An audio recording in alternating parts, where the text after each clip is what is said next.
Vamos dar uma olhada no jogo do Goiás, como foi a vitória do Goiás sexta-feira, 3-2 sobre o Joinville. Acompanhe. Primeiro ataque do Joinville aos 3 minutos. Jael o Cruel chutou fraco. Márcio aceitou. 1-0 para os catarinenses. Aos 17 minutos, outra falha da defesa. E Juninho, frente a frente com Márcio, não desperdiçou. Joinville 2-0. E aos 23 minutos, Walter diminuiu o placar neste chutaço. A bola passou por baixo do goleiro Jonathan. De tanto insistir, o Goiás empatou o jogo. Cruzamento de Rossi, Léo Gamalho de cabeça, balançou o barbante. Tudo igual no Olímpico, aos 32 minutos. E ainda teve tempo para o gol da virada. Walter cruzou na cabeça de Léo Gamalho. É o gol do alívio, 45 do segundo tempo e o jogo terminou. Goiás 3, Joinville 2. Acho que a equipe reagiu. Ela teve uma evolução durante o campeonato, nesses 12 jogos que 13 jogos que eu tive, 12, mas a pontuação ela poderia ser melhor. Então, cobrança nesse sentido. Vamos trabalhar amanhã, conversar sobre esse jogo e poder fazer, porque nós temos uma viagem desgastante para Lucas e Rio Verde, uma equipe que no segundo turno não perdeu lá, que a gente vai fazer de tudo para buscar um resultado. Ô, Kleina, até quando o Márcio vai continuar no gol? Depois da falha, o torcedor vaiou ele o jogo inteiro. E você tem no banco de reservas um goleiro de Série A, que é o Renan. Olha, é claro que a gente também quer preservar esses jogadores. O Márcio é um jogador de personalidade, um jogador também que eu vi que estava sentido no intervalo. A gente conversou, dei moral. Não é fácil você vir para uma equipe e querer mostrar a história que ele teve no adversário aí, que foi vitoriosa. E o sentimento dele é que ele quer ser vitorioso aqui também. É claro que o Renan também já tem uma história aqui dentro. Agora eu vou conversar com ele. Claro que a gente não está aqui para jogar ninguém aos leões. Se tiver que preservá-lo, vou preservar, mas eu quero conversar com ele para ver como ele se sente. Porque ele é um jogador que o torcedor pode ter certeza que ele está com muito sentido, que ele também quer ser um vitorioso, ele quer vencer, não é as coisas que acontecem. Aqui a discussão é se o Márcio e o Ednei são campeões brasileiros pelo Atlético. Para você não. Já jogaram contra, né, Cleison? Tentaram tirar o título do Atlético. Tiveram, inclusive, substitutos para as posições deles. Agora o Márcio até fez gol, o Ednei não. Mas é uma... O Márcio fez, pô, na Série B, não fez? Mas essa... Pênalti, chegou a fazer, né? Fez de pênalti. Contra o Bahia. Não, contra o Bahia. Pelo Atlético ele fez? Não, pelo Atlético eu não me lembro. Fez pelo Goiás só. Porque no Atlético jogou pouco. Mas acontece que essa é uma discussão filosófica grande. Eles jogaram pelo Atlético. Então, sim, mas se você perguntar para eles vão falar que não são.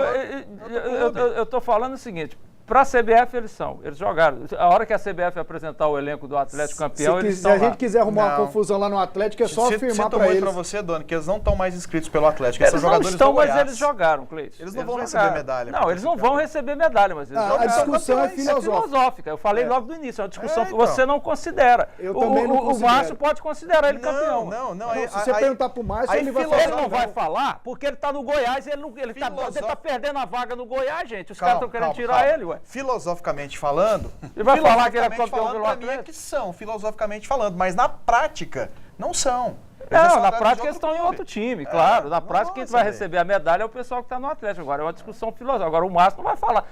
Os caras, Satisfação acabou de perguntar pro Kleiner que hora que vai tirar o homem lá. A torcida tá vaiando ele, ainda vai falar que ele é campeão pelo Atlético. Vocês querem matar o Márcio. Pergunta. Aliás, se tirarem o Márcio agora, ele tá morto. Ele não joga mais no Goiás esse ano.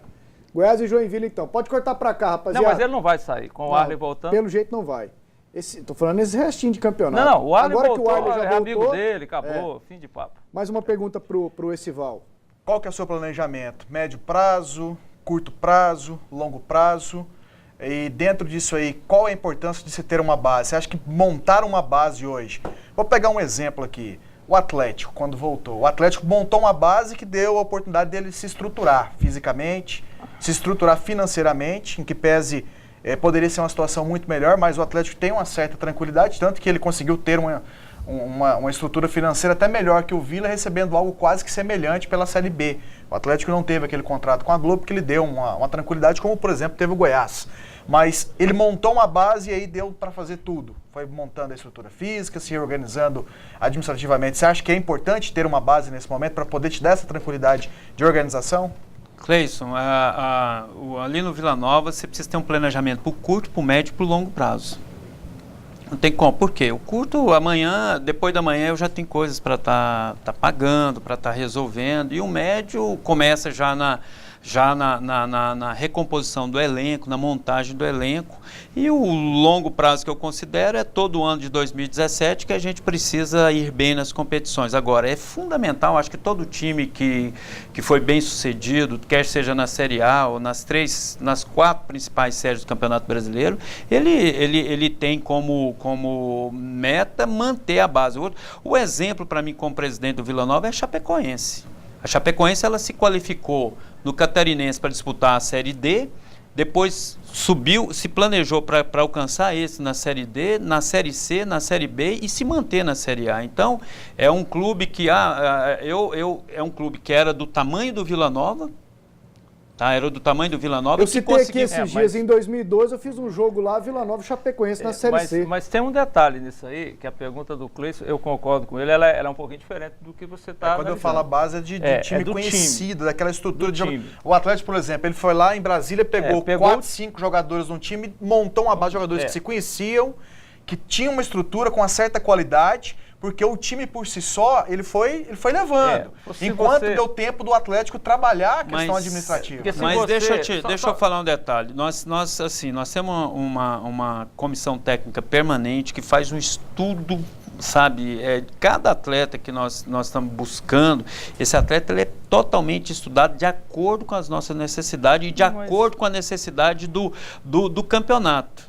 Ou seja, o campeonato da Série B, tanto Goiano quanto Copa do Brasil e tudo, tem um perfil de atleta. Tem um perfil. Não adianta a gente trazer um atleta para... você pegar um atleta de Série A e trazer, sabe, para a Série B. Se ele não tiver força, se ele não for... Não adianta, entendeu? Mas eu acho que não é isso que o Cleison falou, não.